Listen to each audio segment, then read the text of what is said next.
Volvemos, esto es Café Internacional acá en la Radio Gran Rosario. Recordá, si te querés comunicar con nosotros, lo podés hacer al 424-2769 o también lo podés hacer a través de nuestros números de WhatsApp.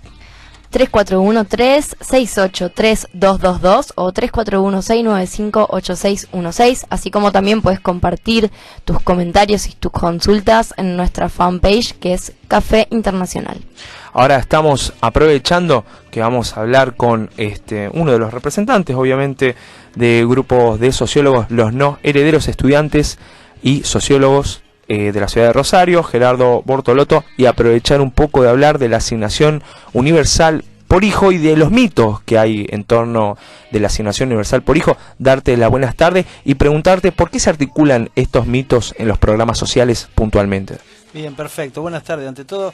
Y bueno, como estudiante y egresado de Sociología, la idea nuestra es empezar a desnaturalizar lo natural y empezar a encontrar cuáles son construcciones históricas que quedan ensambladas en el sentido común como un sistema básico de creencias rígidas y que va pasando a través del tiempo. El tema de la asignación por hijo es muy interesante porque es un tema que tiene como una verdad a priori de que hay una explosión del embarazo adolescente a raíz de que van a cobrar un plano, que van a recibir un ingreso. Y bueno, hay datos duros que se pueden consultar tranquilamente y que van a dar otra visión del tema. Ante todo, aclarar una cosa: no todo es el índice de inflación del INDEC durante el kirchnerismo. Que dejemos en claro esto: el INDEC tiene un montón de índices más que no se han tocado y que están hechos de manera exacta, y uno puede cuestionar también lo que se ha tocado, ¿no? Esto que yo voy a utilizar ahora son datos que no vienen del INDEC, sino que vienen de los anuarios de la DEIS, que es el Ministerio de Salud de la Nación, y son datos que vienen de las provincias. Cada provincia releva en planillas de sus efectores sanitarios, los concentra en su Ministerio de Salud y se lo envía a Nación. Nación después lo que hace es publicar esa información. Por lo tanto, información tanto de lo que fue en su momento el gobierno kirchnerista como del gobierno de Bonfatti o el gobierno de otras provincias que no eran puntualmente oficialistas. Y bueno, es muy sencillo. Si uno quiere ver si la asignación por hijo hizo un boom de embarazo adolescente, primero tiene que ver si hay datos de embarazos relacionados sobre todo con cuestión de edad, pero también con el tema del nivel socioeconómico. Podemos hablar de gente de clase humilde o trabajadora, pero a mí me gusta ser claro y vamos a hablar de, como dicen yo, de pobres, para que no quede ningún tipo de duda, que gente que está cerca del nivel de la línea de la pobreza.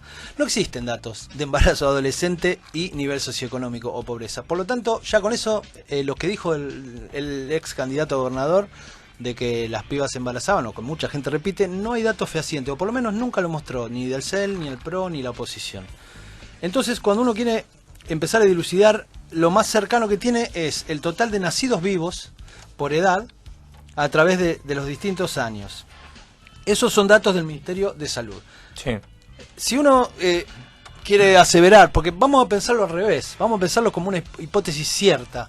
Las pibas se embarazan a propósito porque está la asignación. Y vamos a tratar de ver si se cumple o si la refutamos. Porque es la mejor manera de pensarlo, entre comillas, científicamente. ¿Qué pasa? Si esta hipótesis es cierta, se tendría que ver un cambio en la tendencia de embarazo adolescente a través del tiempo, ya sea que si estaba cayendo a partir de la asignación se puede estabilizar, si estaba estable a partir de la asignación empiezas a tener un índice de crecimiento, y si era creciente a partir de la asignación, si fue un boom, debería crecer de manera exponencial.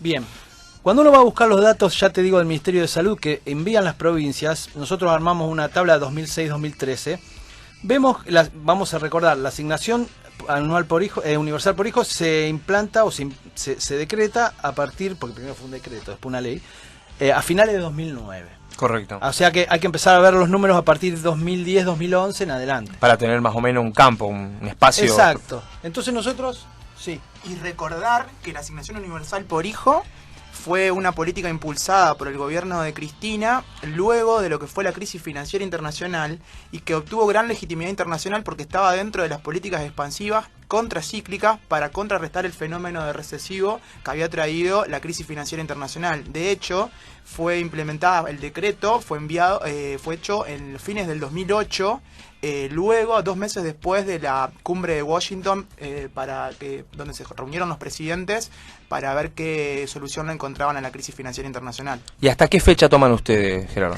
Nosotros armamos un cuadro para venir analizando cómo estaba la situación de los nacidos vivos. Hasta 19 años vamos a tomar, y se toma siempre más de 16, o 16, en realidad, bueno, puede tomarse 14 o más, pero menos de 14 no se toma porque ya hay un tema que tiene que ver con otras cuestiones legales que no sería un embarazo deseado, ¿no? Entonces esa Bien. estadística no se toma. ¿Qué pasa? Vamos a los datos. Vamos a los datos. 2006-2013. El embarazo, el total de nacidos vivos de menores de 19 años hasta 14 va ascendiendo levemente en el 2006 de 696.000 a 2008 en 746.000. Acá hay un crecimiento posiblemente poblacional, pero todavía no estaba asignada, no estaba la asignación, no había, o sea que Porque aparece en el 2009. Exacto, entonces en el 2008 tenemos 746.000 y pico de nacidos vivos. En 2009 tenemos 745.000, o sea que bajó 1.000. Y cuando se da la Y asignación... ahí cae la asignación, a fines del Exactamente. 2009. A partir de ahí aumenta un 1,5% en 2010, pasando a 756.000, que en grandes rasgos mantiene una estabilidad. Y al año siguiente, 2011, donde realmente está implementada y aparece inclusive la asignación por embarazo, que es un complemento, Exactamente. sube solamente el 0,2%. Y acá viene lo más importante, en 2012 desciende de 758.000 a 738.000 total de nacidos vivos. De hecho, más bajo que lo que estaba antes, el 2009, de Exactamente, y en 2013 vuelve a subir levemente a 754.000, que es menor que el 2010 y el 2011. Ujú.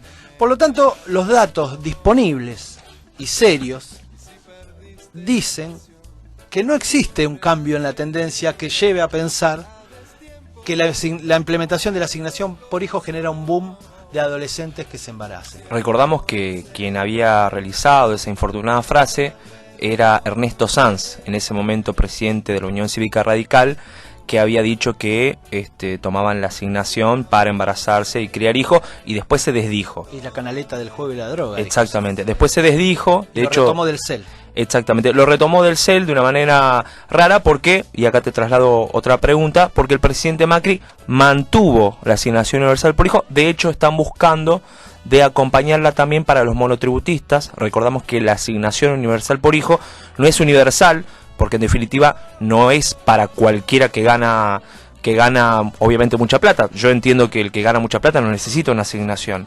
Por ahí el proyecto en su momento de Carrió era que lo tengan todos, incluso aquel que ganara muy bien.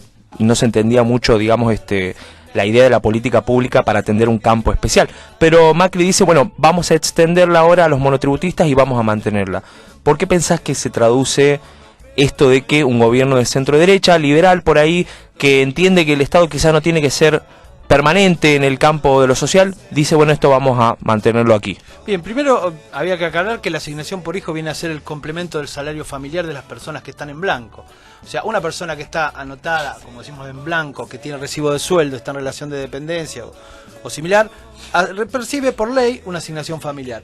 Hay un montón de gente trabajando en negro, sí, bueno, son relaciones de hecho, por decirlo así, que puede ser el empleado de un kiosco, puede ser la chica que limpia una casa, puede ser el que cuida un garage, que no están recibiendo por la ley ese salario familiar. Entonces se implementa este tipo de asignación por hijo que cubre ese faltante. A ver, para pensarlo un poco, es exactamente lo mismo con diferencias de formas de contratación. Viene a complementar algo que ya es un derecho de aquellos que encima están en blanco. No es un regalo. Viene a equiparar al trabajador informal con el formal. Después quedan, claro, los autónomos que serían, que no perciben. Por eso no es universal del todo y se han hecho muchas críticas sobre eso. En lo personal, creo que hay varias cuestiones con esto. Macri lo va a sostener primero porque ya, si no lo ajusta a inflación, ya la derecha tiene una concepción de asistencia que tiene que ver con la caridad, que es una concepción vertical. Bueno, recordamos que en realidad es un principio que viene de la iglesia, ¿no? La caridad es un principio. Y viene también de la vieja Inglaterra, de donde estaban las casas para los pobres, y esta cosa de asistir en lo mínimo y indispensable, y mantenerlo en esa situación y no darle herramientas propias para poder salir de esa situación social, y mucho menos darle disponibilidad para que puedan con ese dinero acceder a otras cuestiones. Ahora, Gerardo, hay un impacto que obviamente está por verse, que fue por lo menos un impacto televisivo cuando el presidente Macri, en la asamblea obviamente al Congreso Nacional, en su discurso al Congreso Nacional, dijo que obviamente habría una exención impositiva del impuesto al valor agregado en los productos de la canasta básica. La instrumentación. Porque, a ver, yo me enteré el otro día, no sé si será cierto que también, que yo decía, por fin una para nosotros que fumamos. Entre tanta exención le saqué impuestos a los cigarrillos. Yo me reía irónicamente, dijo, bueno, por lo menos me van a bajar los puchos. Y los puchos no bajan, porque en la cadena de comercialización alguien se va quedando con esos márgenes. Si vos haces esto del descuento del IVA lo viene proponiendo Justiniani hace años y otros también de la UCR, y no proponen una articulación real. Porque si no es mediante el débito y que se facture solo en débito esos productos que después te van a reintegrar, ¿cómo sabes en una compra de un súper que aparece un total? ¿Cuáles son? Bueno, y muchos aparte no están dentro del sistema bancarizado, ¿no? Y no solo las personas que no están acostumbradas a los negocios. La mayoría de los almacenes de barrio no les rinde eso. Entonces, si yo bajo el precio de la leche, que estaría bueno que baje un 20%, ahora, ¿quién me garantiza que llegue a ese precio si no hay un control de la Secretaría de Comercio que fue prácticamente disuelta? Bueno, esto también me había enojado a mí en su momento. Los libros en Argentina, desde la época de Menem, no tienen impuesto al valor agregado. Sin embargo, las editoriales, aprovechando que no tienen ese impuesto, elevan, digamos, sus márgenes de ganancias, y en la Argentina hoy te sale más barato comprar una botella de vodka que comprar un libro. ¿Te aventurarías, Karen, a decir algún mito, o vos, Gerardo, o también obviamente Pablo, algún mito que esté pendiente en la sociedad, que escuchemos? Yo tengo uno que anoté. A ver, obviamente lo trasladamos a Gerardo, a ver si después, si no ahora, en el próximo programa, lo puede desarticular. No quieren trabajar para no perder el plan social. Lo escucho muchas veces. A ver, Pablo.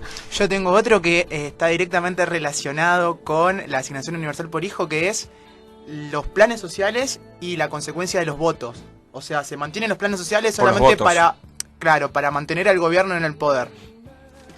Sí, son creencias como tantas otras de la concentración en un acto por una dádiva o un... Bueno, hasta hace poquito estaba la idea de que iban a un acto político por 500 pesos. Incluso leía en Facebook a una persona que había ido a un acto, obviamente, de Cristina, que decía: recibí los 500 pesos y 100 pesos de bonificación por lluvia.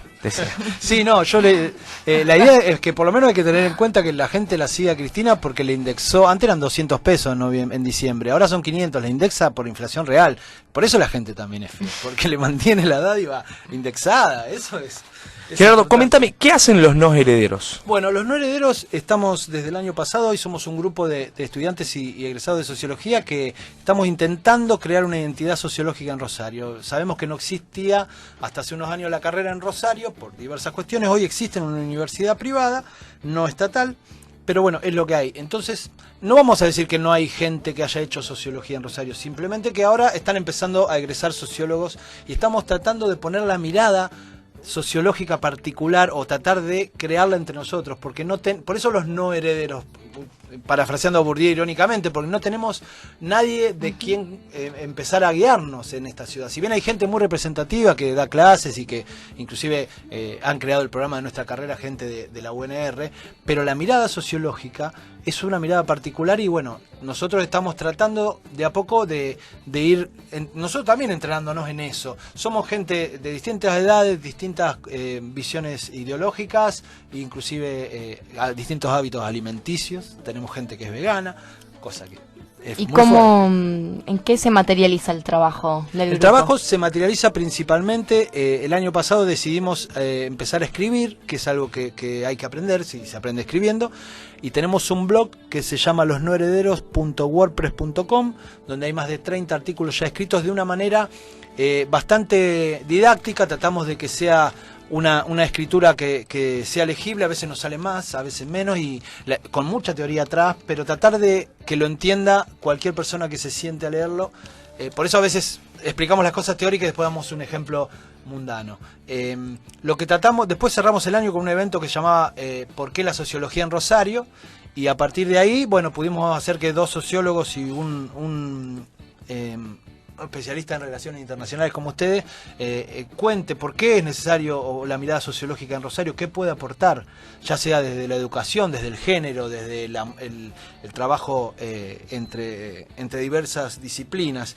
Y este año, bueno, vamos por eso y vamos por más. Tenemos ganas de hacer algún tipo de charlas, debate, de encuentros para interactuar con nuestros profesionales, y vamos a seguir escribiendo. Y principalmente nos interesa a la mayoría y esta cosa de, bueno, empezar a contar que muchas obviedades que escuchamos o que tenemos en la cabeza son construcciones históricas. ¿Está? Y también sobre eso yo quiero decir algo, volviendo al tema de la asignación para cerrar. Del CEL fue uno de los que dijo que un médico del norte le había dicho, bueno, primero tiene que mostrar... ¿Qué le había dicho? Que las pibitas se estaban embarazando más con la asignación. Entonces primero tiene que mostrar los datos, y si no, tiene que venir el médico y decir, acá están los datos. O la matrícula del doctor. También, pero tiene que decir, no, pasa en este pueblito, porque eso no quiere decir que se extienda a todo el país. Porque si no es una analogía muy simple. Ahora, yo a veces veo que a Del C se lo critica y se pone la foto donde está disfrazado de la tota. Y realmente eso es algo que los que realmente queremos analizar esto y queremos cuestionarlo, tenemos que dejarlo en claro. Él se puede vestir de mujer toda la vida, porque el problema no es ese. El problema es que él, por una aspiración política, cree una construcción de sentido, la refuerce, estigmatizando por triple partida a las jóvenes, pobres, embarazadas.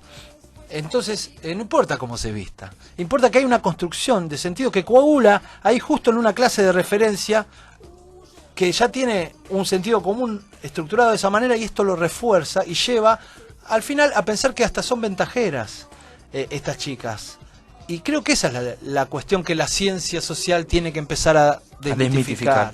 Y te invitamos también, Gerardo, obviamente, a participar dentro del Centro de Estudios Interdisciplinarios, Económicos y Políticos del CEIEP, obviamente con el sello de los no herederos, para tratar de ir desmitificando algunas cuestiones sociales, algunas de estas frases que comentábamos con Pablo, con Karen, para de alguna manera también la gente que no se escucha entrar a Café Internacional e ir leyendo, aprovechando de que tenemos también obviamente la fanpage, debatiendo, participando, comentando, porque en definitiva lo que de alguna manera nos puede hacer salir de estos prejuicios es el debate público, el intercambiar ideas. Me parece que eso es positivo y te agradezco que hayas venido a la radio. No, muchísimas gracias a ustedes. Y bueno, la idea es que se puede entender que hay procesos históricos. Después uno puede estar de un lado o de otro y justificarlo, pero no dar las cosas por hechas, sobre todo cuando en realidad son construcciones que se han hecho desde la hegemonía de clase para poder lograr una pseudo normalidad en la sociedad. Les dejo un último dato que para la próxima. Estuve estudiando el 2014 los datos de las personas que más ingresos reciben, no los más ricos. El 70% es empleado. Bueno, esto vamos a tratarlo también obviamente cuando te volvamos a invitar. Pasó Gerardo Bortolotto acá por Café Internacional. Cuando ya son las 15:40 vamos a ir a un corte. Recordá que si te querés comunicar con nosotros lo podés hacer al 424-2769. Ahora mi compañera Karen está subiendo la fanpage de los chicos de los no herederos a través de nuestra fanpage, obviamente Café Internacional. Volvemos en un ratito, no te vayas.